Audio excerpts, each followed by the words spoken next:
सुप्रभात। मैं मोहम्मद अहमद। आज मैं आपके सामने एक कहानी लेके प्रस्तुत हुआ हूँ जो कुछ इस प्रकार है।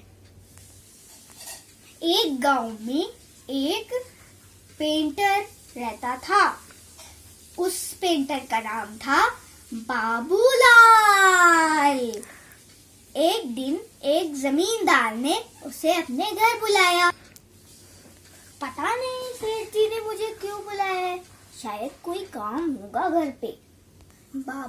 बाबूलाल ने उसे अपने घर बुला के कहा, अरे हाँ बाबूलाल, आओ, तुम्हें मेरी बोट रंग करनी है, रंगीन करनी है। मैं तुम्हें वो दिखाऊंगा, चलो। लेकिन अब बोट, ये रही मेरी बोट, इसको अच्छे से देख लूं, इसे अच्छे से देख लूं, फिर देखो वैसे तुम इसके पैसे कितने लोगे। जनाब, वैसे तो इसके 1500 लगेंगे, लेकिन आप देख लेना आपको कितने देने हैं। चलिए मैं अपना सामान लेके आ जाता हूँ ताकि मैं आपकी सुंदर बोट को और सुंदर बना दूँ। इधर फेस करो ना।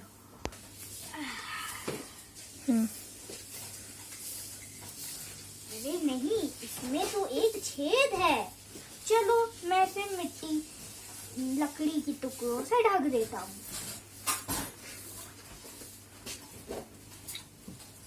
अरे वाह बाबूलाल, तुमने तो मेरी प्यारी बोट को बहुत ज्यादा ही अच्छा कर दिया। तुम कल आना और अपने पैसे लेके जाना। फिर दोनों अपने अपने घर चले जाते हैं। फिर जैसे ही कल सुबह होती है, वैसे ही जमींदार अपने परिवार को नदी किनारे घूमने भेज देता है। फिर शाम में उसका नौकर आ जाता है जो छुट्टी गया हुआ था। नमस्कार सेठ जी, कोई दिख नहीं रहा है, क्या हो गया, कहीं चले गए क्या? हाँ, वो थोड़ा मेरी नाव के सैर में गए हैं, तुम्हें क्या पता। तुम सेठ जी, आपने क्या कर दिया? उस बोट में एक छेद था और अभी तक तो वो डूब भी गई होगी। क्या तुमने ये ठीक क्यों नहीं किया? फिर वहीं पर बाबूलाल का पूरा परिवार आ जाता है, जमींदार का पूरा परिवार आ जाता है, वो भी सही सलामत। फिर जमींदार सोचता है, जरूर ये बाबूलाल ने ही किया होगा, मैं कल उससे मिलूंगा। आओ बाबूलाल आओ, ये लो तुम्हारे पैसे। अरे सेठ जी, ये तो बहुत ज्यादा पैसे हैं, इसमें से मुझे सिर्फ 1500 ही चाहिए, आप बाकी रख लो। तुमने ये बहुत अहम काम किया है, तुमने मेरे परिवार की जान बचाई है। इधर देख।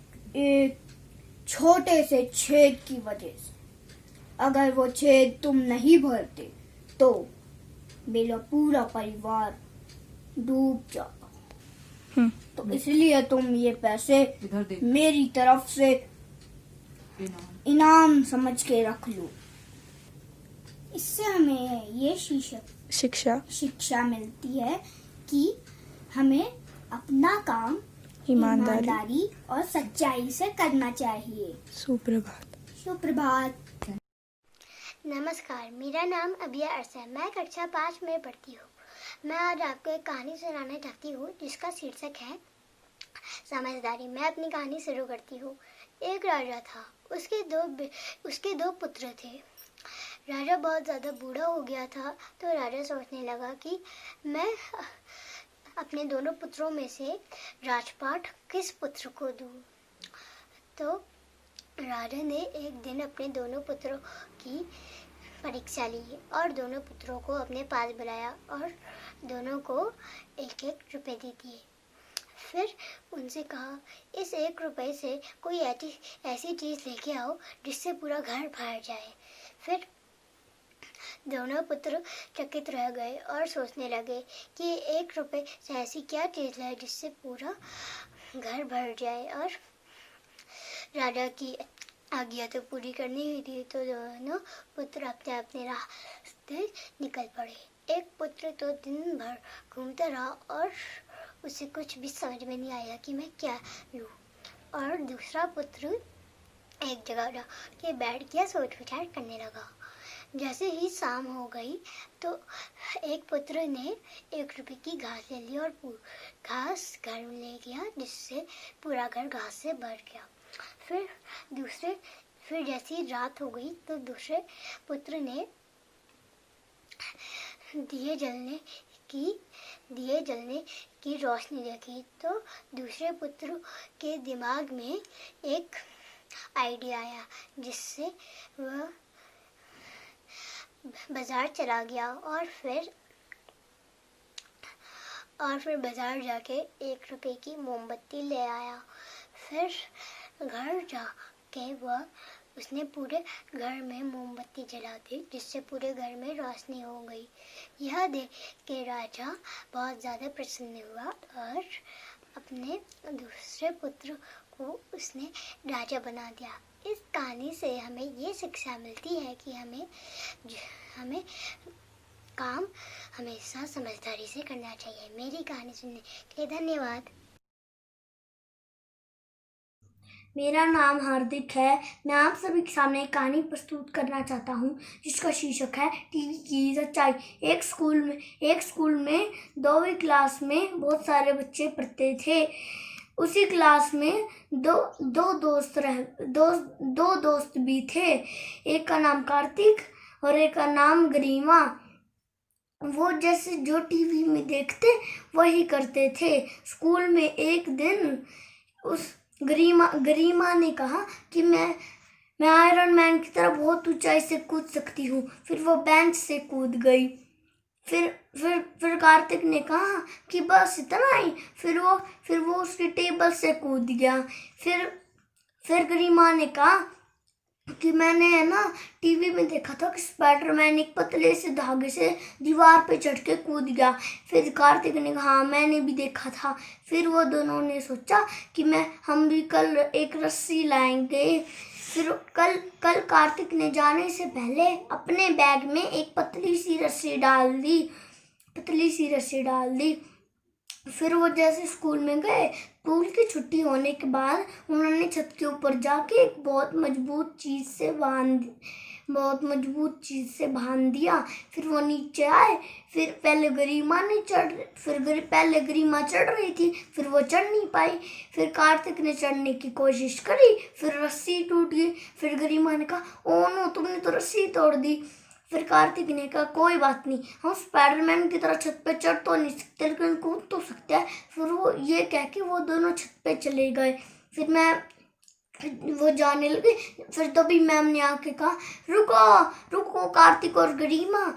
फिर मैम ने बोला कि तुम ये क्या कर रहे थे। फिर गरिमा ने बोला कि हम स्पाइडरमैन की तरह छत से कूद रहे थे। फिर मैम ने बोला कि ऐसा कुछ नहीं होता।